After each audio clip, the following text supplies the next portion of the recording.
On ne sait pas. Quand est-ce Quand nous quitter la terre, soit par la mort physique, soit quand les pas venir.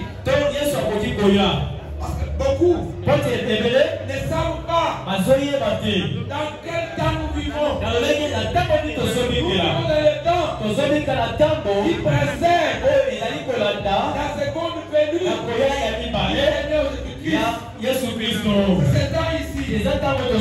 Jésus viendra pour chercher les élus.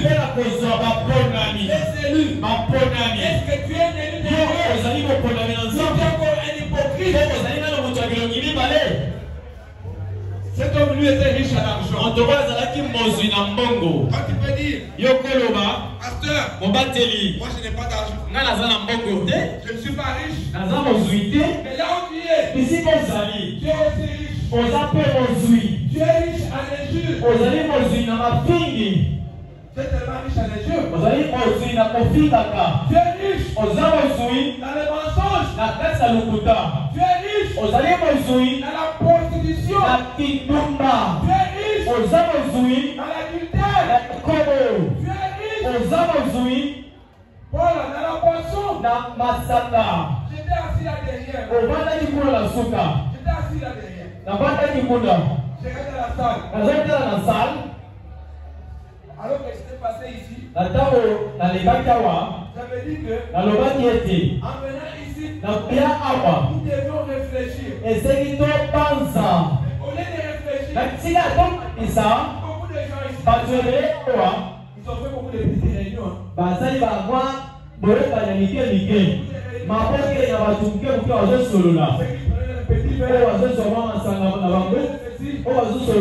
Combien ont réfléchi sur leur sort? Que notre soeur qui doit quitter, on va y faire seulement 2 jours. Et Dieu l'a repris. Vous voyez comment il fait les choses? C'est pas 2 jours. Elle est partie. Mais toi et moi, plus important. Si Dieu voulait nous prendre, de quel côté on se fait? On sait de quel côté? Il y a des gens riches. Elles sont des serments. Ils sont riches. Quand tu peux dire que moi je n'ai pas l'argent. Tu es riche dans les faux témoignages. Dans la mondanité. Aujourd'hui, beaucoup de gens ils vont dans les églises, mais ils n'ont pas la crainte de Dieu. Pas Dieu du tout. Mais ils sont dans les églises, ils chantent, ils crient, ils font n'importe quoi. Ils ne craignent pas Dieu. Ils ne craignent pas Dieu. Mais ce matin, que Dieu réveille ton esprit. Que tu puisses comprendre que Dieu ne peut pas te juger. Il apprend d'abord avec lui. Et ce matin, l'exhortation ici, c'est l'avertissement. Plusieurs fois, quand tu fous l'église, tu ne vas jamais à l'église. Tu es riche dans les occupations. Pasteur, je suis occupé. Sache que un jour, Dieu aura besoin de toi. Tu vas répondre. Qu'est-ce que tu vas donner comme rapport? Ton passage sur la terre. Qu'est-ce que tu as fait? Comment tu as vécu sur la terre? Il a refusé. Et c'était ce jour-là qu'il avait décidé pour se mettre des morts, pour aller dans les lieux de tout le monde. Il avait refusé de suivre Jésus.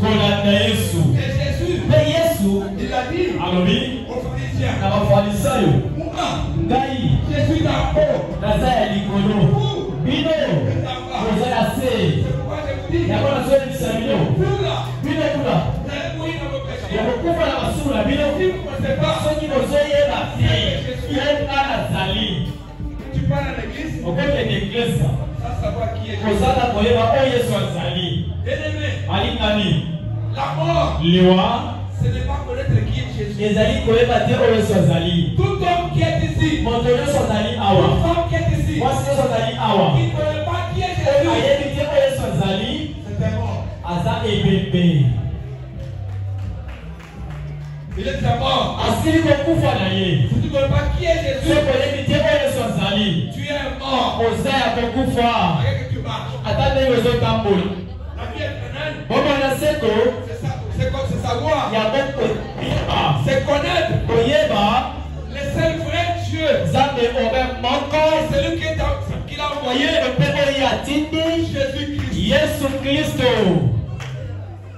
Il faut le connaître. esengeli koyeba ye Le connaître, koyeba ye c'est ça la vie éternelle. yango mpo boyi na seko Le méconnaître, kozanga koyeba ye c'est ça la mort. yango liwa Aucune église eklese moko te ne sauve. ekobikisa yo Aucun pasteur paster mpe moko te ne sauve. akobikisa yo Aucun prophète osakoli moko te ne sauve. akobikisa Mais il yo y a un seul sauveur. eza na mobikisi moko Le Seigneur Jésus. ezali nkolo yesu Et le kristo connaître lui, mpe koyeba ye ce sera la vie. yango nde bomoi Tu peux faire semblant. okobeta kara C'est quand tu veux qu'on te dérange. okobana ete tozotungisa yo Un jour, moko na mikolo Jésus ici nous parlons. yesu tozolobela Deviendra important pour toi. akokoba na mpo na yo Mais ça sera trop mpe tard. ekozala nsima na ntango Comme les hommes riches ici. lokola elenge mokaka bozwi oyo Il a eu l'occasion.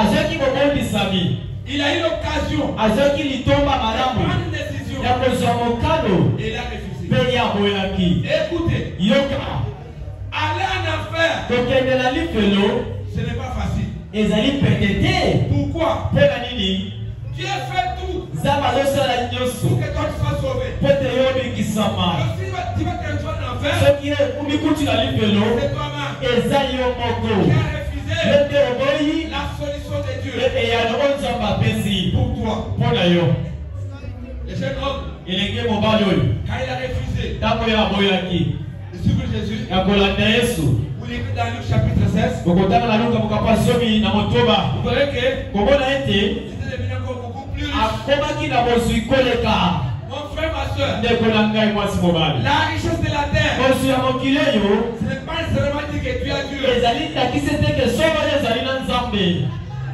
Aujourd'hui, lelo les églises d'aujourd'hui, masango na lelo pour être de Dieu, mpo kozala ya nzambe il faut avoir beaucoup d'argent, efo kozala mboko ebele il faut avoir beaucoup de biens matériels. esengeli kozala na biloko ebele ya C'est mokili des mensonges. eza lokuta La richesse pour l'homme, bozwi mpo na moto c'est Jésus-Christ. eza yesu kristo Jésus-Christ, yesu kristo c'est notre richesse. ye nde bozwi na biso Amen. amen C'est lui qui a Jésus. ye aza kaka aza yesu Il a la bonne richesse. aza na bozwi ya Celui malamu qui n'a pas Jésus, po aza na yesu il te est malheureux. aza moto na mawa Et ce mpe matin, na ntongo oyo pourquoi tu vas être malheureux? yo kolingi ozala mapo na nini Pourquoi tu vas aller en enfer? mpe olingi okela moto Parce que la vie, po te bomoi c'est Jésus-Christ. eza yesu kristo Quand tu l'acceptes, ntango ondimi ye tu as la vie. oza na bomoi Quand tu le rejettes, ntango omoi ye tu es perdu. obongi Laissez-moi vous dire une chose. tikala yebisa bino boye Le jeune homme ici, elenge mobali oyo quand il a grandi, ntango yakolaki il est devenu grand monsieur. akomi mbuta mutu